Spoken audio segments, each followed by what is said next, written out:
Hello guys, तो कैसे हैं आप सब लोग। आई होप सब लोग बहुत अच्छे होंगे। मैं आपका भाई हर्षल चोपड़ा एंड मैं आज आपके साथ एक न्यू वीडियो लेकर आया हूं, जिसके अंदर मैं इंस्टीट्यूट के द्वारा जो आपको इंस्ट्रक्शन सारे दिए गए हैं उसके बारे में बात करूंगा। तो बस यही बोलूँगा, ये वीडियो बहुत ज़्यादा यूज़फुल होने वाली है।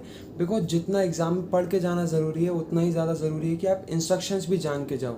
मैं किसी भी वीडियो में आपको इतना फोर्स नहीं करता कि आप बिल्कुल वीडियो एंड तक देखें, बट इस वीडियो में मैं आपको स्पेशली बोलूँगा कि इस वीडियो को बिल्कुल एंड तक देखना, बहुत ज़्यादा हेल्प होगी और सारी चीज़ें पता चलेंगी बिल्कुल डिटेल में। बिकॉज आपके मैंने सारे इंस्ट्रक्शंस बिल्कुल डिटेल में पढ़ लिए हैं, उसको मैंने एक जगह नोट कर लिया है। मैं आपको एक एक करके सारे बताते जाऊँगा, तो वो जानने बहुत ज़रूरी है। इसलिए सिंपल सा बोलूँगा, वीडियो एंड तक देखना, बिल्कुल भी मिस मत करना और अपने सारे फ्रेंड्स तक पहुँचा दो जो भी सीएमए फाउंडेशन इस बार देंगे, जिससे उनको सारी चीज़ें इन्फॉर्म हो जाएं, सारी चीज़ें उन्हें पता चल जाएं। ठीक है, तो चलो स्टार्ट करता हूँ। बट उससे पहले अभी तक आपने मेरे चैनल को सब्सक्राइब नहीं किया तो जल्दी से बेल आइकन को प्रेस कर दें, चैनल को सब्सक्राइब कर दें। बिकॉज ये चैनल आपकी पूरी सीएमए जर्नी में बहुत हेल्प करने वाला है।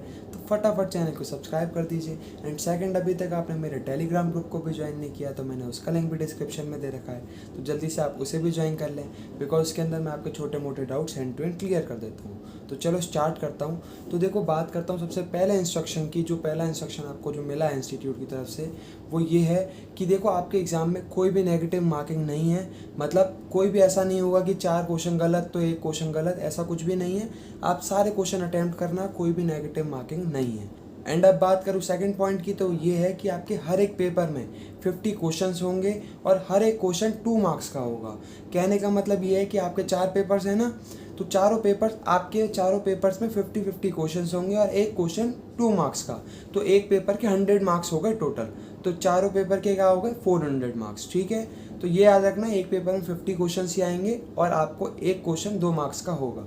एंड अब बात करूँ नेक्स्ट इंस्ट्रक्शन की, वो है कि आपके चारों पेपर एक ही दिन में हैं, एक ही दिन में होंगे चारों पेपर। कैसे होंगे? आपके 2 शिफ्ट में पेपर होंगे, 10 to 12 और 2 to 4। 10 to 12 में आपके 2 पेपर्स हो जाएंगे। कौन से? Paper 1 and paper 2। And 2 to 4 में आपकी सेकंड शिफ्ट में 2 पेपर और हो जाएंगे। कौन से? Paper 3 and paper 4। तो ये भी दिमाग में क्लियरिटी रखना, एक दिन में ही चारों पेपर हैं। कौन से? 10 to 12, 2 to 4। एंड अब बात करूँ नेक्स्ट इंस्ट्रक्शन की, वो ये है कि आपको क्वेश्चन पेपर घर ले जाने दिया जाएगा। मतलब आप अपना क्वेश्चन पेपर जो है पूरा सॉल्व करो, OMR पे ऑप्शंस लगाओ, उसके बाद आप अपने घर पेपर ले जा सकते हो। जैसे अभी तक लेके आते थे ना हम 12th में, बोर्ड का पेपर ख़त्म हुआ, लेके आ गए घर में पेपर, तो उसी तरीके से आप अपना पेपर घर ले जा सकते हैं। ठीक है। एंड अब बात करूँ नेक्स्ट इंस्ट्रक्शन की, वो ये है कि आपको घर से कोई भी रफ पेपर नहीं लेके जाना। कहने का मतलब सिंपल सा इतना है कि वहाँ पर कोई भी रफ पेपर, कोई भी ऐसे पेपर कोई नहीं लेके जाने आपको। जो भी आपको रफ पेपर मिलेंगे वो इंस्टीट्यूट प्रोवाइड करेगा आपके सेंटर पे। मतलब जो भी रफ वर्क होगा ना, वो उसके लिए पेपर इंस्टीट्यूट आपको देगा, आपको कुछ भी घर से नहीं लेके जाना है। ठीक है, तो इस चीज़ का भी ध्यान रखना कि आपको क्वेश्चन पेपर घर ले जा सकते हो। और सेकंड, आपको रफ पेपर घर से कोई नहीं लेके जाना है, इंस्टीट्यूट आपको वहाँ पर प्रोवाइड करेगा जितनी आपको ज़रूरत है उस हिसाब से। ठीक है। एंड आप बात करता हूँ नेक्स्ट इंस्ट्रक्शन की, वो ये कि जो आपका जो पहले शिफ्ट में पेपर होगा 10 to 12 में, तो उसमें आपको ये याद रखना है कि ऐसा नहीं होगा कि 10 to 11 में एक पेपर, 11 to 12 में दूसरा पेपर। नहीं भाई, जो तुम्हारे पेपर होंगे वो तुम्हें स्टार्टिंग में दे दिया जाएगा और एंड में 12 बजे तुमसे दोनों पेपर ले लिए जाएंगे। तो तुम्हें ये बिल्कुल भी नहीं दिमाग में रखना है कि एक पेपर 1 घंटे में, दूसरा पेपर दूसरे घंटे में। नहीं, आपके दोनों पेपर 2 घंटे में, बस ये याद रखना है। दोनों पेपर आपके वो 12 बजे ले लेगा। ठीक है। ऐसी सेम 2 to 4 के बीच में भी होगा। आपको स्टार्टिंग में दोनों पेपर दे दिए जाएंगे, एंड में मतलब 4 बजे आपके सारे पेपर दोनों ले लिए जाएंगे। तो वहाँ पर भी कोई ऐसा सीन नहीं होगा कि 2 से 3 में एक पेपर, 3 से 4 में एक पेपर। नहीं, दोनों पेपर 4 बजे आपसे ले लिए जाएंगे। तो इस चीज़ को क्लियरिटी रखना अपने दिमाग में, दोनों जगह दोनों शिफ्ट में सेम चीज़ें यही होंगी। ठीक है। उन्होंने क्लियरली मेंशन किया है कि जैसे आपकी पहली शिफ्ट ओवर होगी, मतलब 12 बजे जैसे ही बजेंगे, वो आपसे दोनों पेपर ले लेंगे। ऐसी सेम सेकंड शिफ्ट जैसी ओवर होगी तो 4 बजे आपसे दोनों पेपर ले लिए जाएंगे। तो इस चीज़ को भी ध्यान में रखना है। एंड अब बात करता हूँ नेक्स्ट पॉइंट की, तो वो ये है कि आपको रीडिंग टाइम दिया जाएगा। मतलब ऐसा नहीं है कि उन्होंने जो टाइम बताया 10 to 12, तो उसमें ऐसा नहीं है कि रीडिंग टाइम 10 to 12 के बीच में ही होगा। नहीं, आपको रीडिंग टाइम के लिए 15 मिनट्स एक्स्ट्रा दिए जाएंगे। कितने बजे से लेकर? 9:45 से लेकर 10 बजे तक। मतलब सुबह वाली शिफ्ट में 9:45 AM to 10 AM आपको रीडिंग टाइम दिया जाएगा। आप अपना आराम से पढ़ो पेपर को, अपना सारी चीज़ें डिसाइड करो क्या करना है, कैसे करना है। ठीक है। ऐसी सेम सेकंड वाली शिफ्ट में भी रीडिंग टाइम दिया जाएगा 15 मिनट्स का ही। कब से कब तक, 1:45 टू 2 PM। ठीक है, तो ये याद रखना, आपको रीडिंग टाइम 15 मिनट्स का मिलेगा। उस रीडिंग टाइम में आपको अच्छे से अपने पेपर को पूरा पढ़ लेना है, डिसाइड कर लेना है कि मुझे क्या करना है, कैसे करना है, किस क्वेश्चन में मुझे ज़्यादा टाइम लगेगा, या इजी क्वेश्चन आप वहीं पे हैंड टू हैंड कर लेना। जो भी आपको समझ आते हैं आप अपना वहाँ पूरी प्लानिंग कर लेना। ठीक है, अब बात करता हूँ नेक्स्ट इंस्ट्रक्शन की, जो है आपके रिगार्डिंग डॉक्यूमेंट्स की, कि आपको कौन से डॉक्यूमेंट्स ले जाने हैं। तो देखो, सबसे पहला आपको एडमिट कार्ड लेके जाना है। अब देखो, एडमिट कार्ड जैसा आपका इंस्टीट्यूट ने निकला है ना, मतलब जैसा आपने डाली थी अपनी इन्फॉर्मेशन, जैसा निकल के आया है सेम वैसा ही आपको कराना है।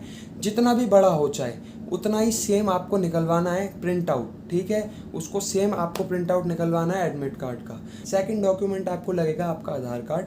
आधार कार्ड भी आपको लेके ही जाना है, ओरिजिनल लेके जाना है मेरे हिसाब से। बात करूँ थर्ड डॉक्यूमेंट की, वो है आपका आइडेंटिटी कार्ड। जब आपने रजिस्ट्रेशन कराया था स्टार्टिंग में ही आपको आपका आइडेंटिटी कार्ड मिल जाता है, तो वो भी आपको आइडेंटिटी कार्ड लेके जाना है। और इसमें सबसे ज़्यादा मेन पॉइंट ये है कि इन तीनों डॉक्यूमेंट्स में ये बिल्कुल साफ़ सुथरे होने चाहिए। कुछ भी पेन पेंसिल आपकी तरफ से नहीं चला होना चाहिए।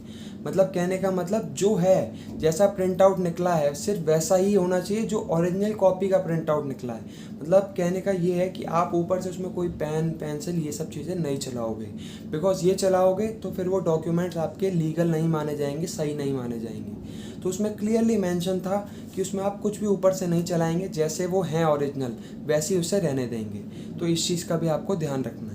एंड अब बात करूँ नेक्स्ट इंस्ट्रक्शन की, वो ये है कि इंस्टीट्यूट ने क्लियरली आपको मेंशन किया है कि आपके एडमिट कार्ड में जो भी आपको सेंटर अलॉट किया गया है, आप उस ताक में मत रहो कि जिस दिन मेरा एग्ज़ाम होगा उस दिन पहली बार जाऊंगा सेंटर पे। ऐसा इंस्टीट्यूट ने नहीं बोला। इंस्टीट्यूट ने क्लियरली इंस्ट्रक्शन दिया है ये कि आपका जहाँ भी इंस्टीट्यूट ने आपका जो भी सेंटर अलॉट किया है वहाँ पर आप थोड़े दिन पहले जाके देख आओ कि आपको कैसे क्या है, कितना टाइम लग रहा है, सब चीज़ें कैसी हो रही हैं, जिससे आपको एग्ज़ाम वाले दिन कोई भी इनकन्वीनियंस, कोई भी परेशानी ना हो। तो इसलिए आपको पहले से ही जाके देखे आना है कि कितना टाइम लगता है, आपके घर से कितनी दूर है, कौन सा उसका शॉर्टेस्ट वे है जिससे आप जल्दी पहुंच जाएं बिना टाइम वेस्ट करें। तो आपको सब चीज़ें पहले ही कर लेनी है। तो जहाँ भी आपका सेंटर पड़ा है इस वीडियो ख़त्म होने के बाद आप वहाँ पर देखे आओ या 1-2 दिन के अंदर देखे आओ, जिससे आपको क्लियरिटी मिले कि यहाँ कितना दूर है, मुझे कितना टाइम लगेगा आने जाने में, या जाम तो नहीं मिलता वहाँ पर, ये सारी चीज़ें क्लियर करने में। तो एग्ज़ाम सेंटर पे भी आपको 1-2 दिन के अंदर हो आना है। ठीक है, एंड अब बात करूँ नेक्स्ट इंस्ट्रक्शन पॉइंट की, तो वो ये है कि आप एग्ज़ाम में लेट हो सकते हो, बट अगर आप 30 मिनट से ज़्यादा लेट हुए, मतलब आधा घंटे से ज़्यादा लेट हुए, तो आपको एग्ज़ाम देने नहीं दिया जाएगा।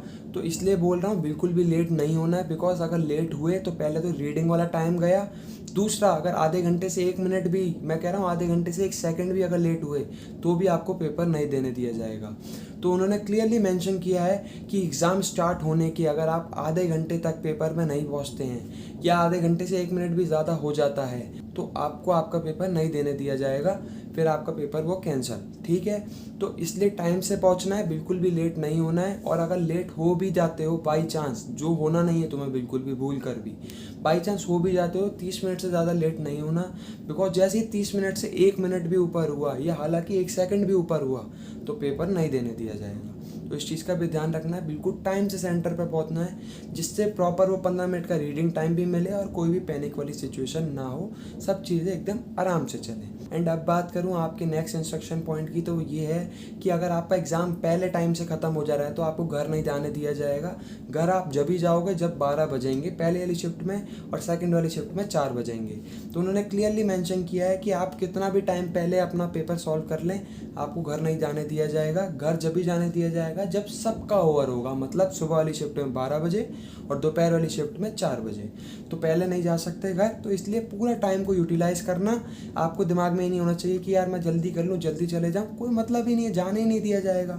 तो इसलिए पूरे 2 घंटे को यूटिलाइज़ करना अच्छे से, जिससे कुछ भी ना छूटे और एकदम बेहतरीन मार्क्स आपके आएँ। बट अगर आप में से किसी को भी कोई मेडिकल इशू हो जाता है, कोई इमरजेंसी आ जाती है, जो मैं बिल्कुल नहीं चाहता किसी के साथ भी हो, तो उस केस में आपको घर जाने दिया जाएगा टाइम से पहले। बट उसमें भी 2 कंडीशन है कि आपका क्या, आपकी OMR शीट सबमिट कर ली जाएगी, साथ में पेपर भी सबमिट कर लिया जाएगा। दोनों चीज़ें आपकी सबमिट कर ली जाएंगी, उस केस में आपको पेपर घर नहीं ले जाने दिया जाएगा। तो इस चीज़ का भी ध्यान रखना। तो इसलिए बोल रहा हूँ अपना एकदम तमीज़ से जाना, जिससे कोई भी आपको मेडिकल इशू ना हो, कोई भी दिक्कत ना आए, कोई भी परेशानी ना आए, एकदम स्मूथली जाना, आराम से जाना, पूरे 2 घंटे को यूटिलाइज़ करना, मस्त लौट के आना। ठीक है, तो इस चीज़ का ध्यान रखना। एंड अब बात करूँ नेक्स्ट इंस्ट्रक्शन पॉइंट की, तो वो ये है कि आपके एडमिट कार्ड में जो भी आपको सेंटर अलॉट करा गया है वो आपका फाइनल सेंटर है। आप किसी की बात में बहकावे में मत आ जाना कि किसी ने बोला कि यार तेरा वहाँ शिफ्ट हो गया है, तो ऐसा कुछ भी नहीं है। इंस्टीट्यूट ने क्लियरली हमें बताया है कि इंस्टीट्यूट ने जो भी आपको सेंटर अलॉट किया गया है वो परमानेंट है, वो फिक्स्ड है, उसे कोई भी चेंज नहीं कर सकता, आपका वही है। तो आपको किसी की भी बात में आके कहीं और नहीं चले जाना है, बिकॉज इस टाइम पे बच्चे बहुत पैनिक सिचुएशन में होते ही हैं, किसी ने कुछ भी बोला फटाफट मान लेते हैं कि यार मेरा पेपर ना बिगड़ जाए। तो अगर आप किसी और सेंटर में चले जाते हो तो आप खुद रिस्पॉन्सिबल हो गए, बिकॉज आपका पेपर छूट जाता है, आप फेल हो जाते हो तो उसके लिए आप खुद रिस्पॉन्सिबल हो। तो इसलिए इंस्टीट्यूट ने क्लियरली मेंशन किया है कि जहाँ पर भी आपका सेंटर है वहाँ पर आप टाइम से पहुँचें और अपने ही सेंटर पे आप पेपर दें, तभी आपकी सारी चीज़ें एकदम बेस्ट चलेंगी। तो ये भी ध्यान रखना है, कोई भी सेंटर चेंज नहीं होगा इसके बाद। जो आपको सेंटर एडमिट कार्ड में मिला है वही आपका परमानेंट सेंटर है, उसी सेंटर पे आपको जाना है, किसी की भी बात में नहीं आना। एंड अब बात करूँ नेक्स्ट पॉइंट की, तो वो ये है कि आपका जो भी रोल नंबर है, आपकी रूम के बाहर लिस्ट लगी होगी, आप अपना रोल नंबर चेक करना, उसके हिसाब से आप अपनी सीट देखना कहाँ पर आपकी सीट है, उसके बाद वहाँ पर बैठ जाना। मतलब इंस्टीट्यूट ने क्लियरली बताया कि आपका जो भी रोल नंबर होगा उसके हिसाब से आपकी रूम के बाहर लिस्ट लग जाएगी। आप अपने लिस्ट में चेक करो आपका कौन सा रोल नंबर है, कहाँ पे बैठे हो, उस सीट पे जाके आप अपना आराम से बैठ जाओ। तो इस चीज़ का भी ध्यान रखना है, जब एंट्री लोगे तो सबसे पहले लिस्ट को चेक करना है कि मेरा रोल नंबर क्या है और मैं कहाँ पे बैठा हूँ। ऐसे नहीं घुस जाना मुंह उठा के, ठीक है। तो इसका ध्यान रखना, बिल्कुल देखना कहाँ पे लिस्ट है, कहाँ पे बैठना है, उस हिसाब से अपना बैठ जाना। एंड अब बात करूँ नेक्स्ट पॉइंट की, तो वो ये है कि आपको पेपर में कोई भी स्टडी मटेरियल, कोई भी बुक्स, कोई भी नोट्स, चिट्स वगैरह, एक्स्ट्रा पेपर कुछ भी नहीं लेके जाने हैं, बिल्कुल भी अलाउड नहीं है। अगर आप इनके साथ सेंटर पे पाए जाते हैं तो आपका बिल्कुल टोटल पेपर कैंसिल कर दिया जाएगा और आपको वहाँ से बाहर कर दिया जाएगा, मतलब आपको पेपर नहीं देने दिया जाएगा। तो इसलिए कोई भी स्टडी मटेरियल, नोट्स, चिट्स वगैरह या पेपर वगैरह कुछ भी नहीं लेके जाना। खुद पे बिलीव रखना है, कुछ भी चीटिंग के सहारे नहीं जाना, एकदम खुद पे बिलीव रख के अच्छे से करना है। बिकॉज अगर ये चीज़ें आपके साथ मिली तो आपके लिए हो जाएगी प्रॉब्लम। तो ये चीज़ें बिल्कुल नहीं लेके जानी, ठीक है। एंड बात करूँ इसी में सेकंड पॉइंट की, तो वो ये है कोई भी फ़ोन, इलेक्ट्रॉनिक आइटम मतलब लैपटॉप, कुछ भी ऐसी चीज़ें नहीं लेके जानी। हालांकि स्मार्ट वॉच भी नहीं लेके जानी, बिकॉज ये चीज़ें आपके सेंटर पे आपके साथ मिलती हैं तो बहुत ज़्यादा प्रॉब्लम में फंस जाओगे, एग्ज़ाम नहीं देने दिया जाएगा, सब चीज़ें कैंसिल कर दी जाएंगी। और इंस्टीट्यूट ने एक चीज़ इसमें और बताई है कि बहुत सारे बच्चे होते हैं ना जो सेंटर पे तो ले जाते हैं वहाँ संभलवाने के लिए, तो इंस्टीट्यूट ने क्लियरली बताया कि कोई इसकी रिस्पॉन्सिबिलिटी नहीं है कि अगर आपकी चीज़ वहाँ कोई खोए या कुछ भी हो, तो इंस्टीट्यूट ने क्लियरली बोला है कि कुछ आपको लेके आना ही नहीं है।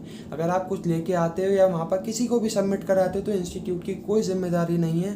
तो इसलिए मैं तो यही बोलूँगा, कोई फ़ोन, लैपटॉप या कुछ स्मार्ट वॉच वगैरह कुछ भी नहीं लेके जाना, सब घर पे छोड़ के जाओ। बिकॉज अगर तुम वहाँ पर किसी को सबमिट कराते हो, अगर वो चोरी हो गई तो उसके लिए तुम ही जिम्मेदार होगे, तुम्हें ही परेशानी होगी। तो ये बिल्कुल भी नहीं करनी। बिकॉज तुम खुद सोचो, एक तो एग्ज़ाम की टेंशन, ऊपर से तुम्हें पता चल जाता है कि यार तुम्हारा फ़ोन नहीं मिल रहा, तो क्या एकदम हालत ख़राब हो जाएगी। तो इसलिए नहीं लेके जाना, जो है अपना घर में छोड़ के जाना है। वहाँ सिर्फ एक अपना सिंपल बॉक्स लेके जाना है, वो भी कैसा बॉक्स, ट्रांसपेरेंट वाला बॉक्स, और अपना जो भी पेन पेंसिल आपको ज़रूरत है वो लेके जानी है। तो इस चीज़ को भी क्लियरिटी रखना दिमाग में, कुछ भी एक्स्ट्रा चीज़ें नहीं लेके जानी, जो फालतू चीज़ें हैं, मतलब जो काम की वो तो लेके जाओ, ये फ़ोन वगैरह ये सब चीज़ें नहीं लेके जानी। अब इसी में एक पॉइंट और है, वो है कैलकुलेटर का। देखो भैया, कैलकुलेटर सिंपल वाला लेके जाना, कोई साइंटिफिक कैलकुलेटर, कोई जीएसटी वाला calculator not allowed. Simple calculator जैसा यहाँ पे आ रहा है, सिंपल कैलकुलेटर लेके जाना। तो इस चीज़ का भी दिमाग में क्लियरिटी रखना। एंड अब बात करूँ नेक्स्ट पॉइंट की, तो ये है कि आपकी जो भी अटेंडेंस शीट होगी आप उसमें अच्छे से अपनी पूरी अटेंडेंस लगाओगे। एंड सेकंड, जो नीचे बॉक्स होंगे उसमें अच्छे से अपना साइन करोगे। थर्ड, आपको वहाँ बार कोड मिलेगा जिसको आपको OMR शीट पर प्लेस करना होगा, लगाना होगा। तो ये तीनों चीज़ें आपको करनी है, अटेंडेंस शीट पर अटेंडेंस लगानी है, अच्छे से अपना साइन करना है बॉक्स के अंदर, तीसरा बार कोड को जो बॉक्स होगा OMR पे वहाँ पर लगाना है। तो ये 3 चीज़ें भी इंस्टीट्यूट ने क्लियरली बोली है कि अच्छे से आपको करनी है। अब बात करूँ नेक्स्ट पॉइंट की, तो ये है कि आपको अपने क्वेश्चन पेपर में सिर्फ रोल नंबर और आंसर को टिक करने के अलावा कुछ भी नहीं लिखना। मतलब सिंपल सा इंस्टीट्यूट ये बोल रहा है पेपर में सॉल्यूशन नहीं करने, पेपर में कोई फॉर्मूले कुछ ऐसी चीज़ें नहीं लिखनी। पेपर एकदम साफ़ सुथरा होना चाहिए, उसमें 2 चीज़ें होनी चाहिए, पहला आपका रोल नंबर, दूसरा आप उसमें टिक लगा सकते हैं जो आपको आंसर करेक्ट लग रहा है वो। उसके अलावा तीसरी चीज़ कुछ भी नहीं लिखनी। अगर लिखते हो तो वहाँ आप प्रॉब्लम में फंसोगे, आपके अगेंस्ट एक्शन लिया जाएगा। तो बिल्कुल भी नहीं लिखना, बिल्कुल एकदम पेपर को साफ़ सुथरा रखना है। जो भी रफ वर्क है उसके लिए पेपर मिलेगा ना, उसके लिए क्यों टेंशन ले रहे हो। एंड अब बात करूँ नेक्स्ट पॉइंट की, तो वो ये है कि आपको बिना परमिशन के अपनी सीट से नहीं उठना। आपको सीट से जब भी उठना है जब आपको परमिशन दे आपके एग्जामिनर। मतलब आपको वॉशरूम भी जाना है तो आप उनसे पूछ के जाएंगे, ऐसा नहीं कि मुंह उठाया और चल दिए, नहीं। आपको जो भी अपनी सीट से उठना है किसी चीज़ के लिए या कुछ भी मांगने के लिए, तो आप पहले उनसे परमिशन लेंगे, अदरवाइज जब भी उठेंगे जब वो आपको अलाउड करें तब, ठीक है। तो अपने मन मर्जी से एकदम से नहीं उठ जाना, उनकी इंपॉर्टेंस समझनी है, उनसे पहले परमिशन लेनी है तब उठना है। एंड अब बात करूँ लास्ट सबसे मोस्ट इंपॉर्टेंट पॉइंट की, तो वो ये है कि एग्ज़ाम में जैसे कोई क्वेश्चन ऐसा है जो कि आपको समझ नहीं आ रहा और आप चाहते हैं कि एग्जामिनर से एक बार पूछूं कि कैसे क्या है, ये तो हमने पढ़ा नहीं है, या फिर जो भी आपको प्रॉब्लम है, तो आप वो नहीं पूछ सकते। आपको जो भी है आप अपने आप से ही पूछें, अपने आप से ही सब चीज़ें करनी है, किसी की हेल्प वहाँ नहीं मांगनी कि मुझे क्वेश्चन समझ नहीं आ रहा प्लीज़ आप समझा दीजिए, ऐसा कुछ भी नहीं होगा। और साथ में अपने आसपास वालों से भी नहीं बोलना कि यार ये क्वेश्चन तो ऐसा है जो हमें कभी पढ़ाया नहीं गया, या ये चैप्टर तो था ही नहीं उससे क्वेश्चन आ गया। तो किसी से भी कोई डिस्कशन नहीं करना, ना किसी अपने एग्जामिनर से कोई हेल्प मांगनी है कि मुझे क्वेश्चन समझा दीजिए, ये मुझे इसकी लैंग्वेज समझ नहीं आ रही ये समझा दीजिए, ऐसा कुछ भी नहीं करना। जो भी कुछ करना है सेल्फ करना है, खुद करना है। जितनी भी प्रिपरेशन आपने करी उसके हिसाब से अपने आप से खुद ही करना है जो भी कुछ करना है। तो ये सारे पॉइंट्स थे जो सारे इंस्ट्रक्शंस दिए हैं इंस्टीट्यूट ने, तो आपको इन सारे पॉइंट्स को दिमाग में रखना है, अपने कोई भी गलती नहीं करनी है किसी भी तरीके से। तो आई होप आपको ये सारे पॉइंट समझ आए होंगे। तो अगर आपके लिए वीडियो यूजफुल रहेगा तो जल्दी से वीडियो को लाइक कर दे, कमेंट कर दे, शेयर कर दें, चैनल को सब्सक्राइब कर दें। Thank you so much.